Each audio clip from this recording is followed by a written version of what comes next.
Our goal is to try and get everybody thinking energy conservation, not just the energy conservation team and not just me as energy manager, but the entire district. And one way we're thinking of doing that is we would like to implement energy conservation teams on a local level at the schools and the administrative buildings.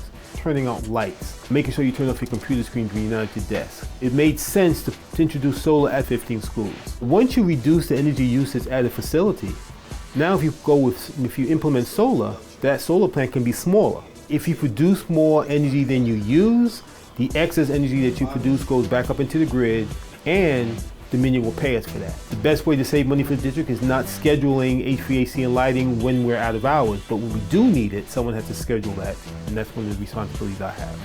You need energy to move water from your water plants through your distribution piping into the facility that you are using. And we're actually changing out all of our faucets and our flush valves with all our elementary schools over the summertime to sensor-based automatic flush valves, sensor-based automatic faucets to conserve and optimally use the water. Our other initiative is bottle filler stations in their hallways and their cafeterias. It replaces the standard drinking fountains. When you use a bottle filler, you essentially cut all waste. If you've ever used a drinking fountain before, how much water do you get to intake versus what you're putting down the drain?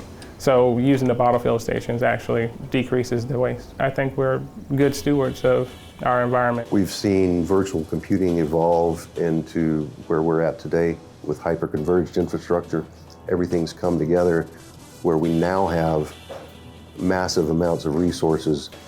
We can support many, many virtual computers on a very small number of physical devices.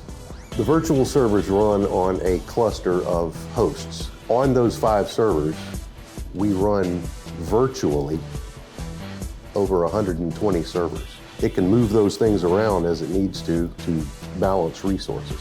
Being that we're only running 5 physical pieces of hardware, we've realized a huge cost savings as opposed to running 130.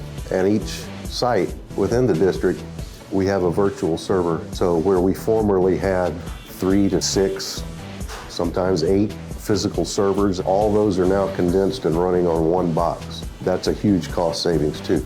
So when we can save on our utilities, that money can go back into what we do as a district. What's our main function? Educate students.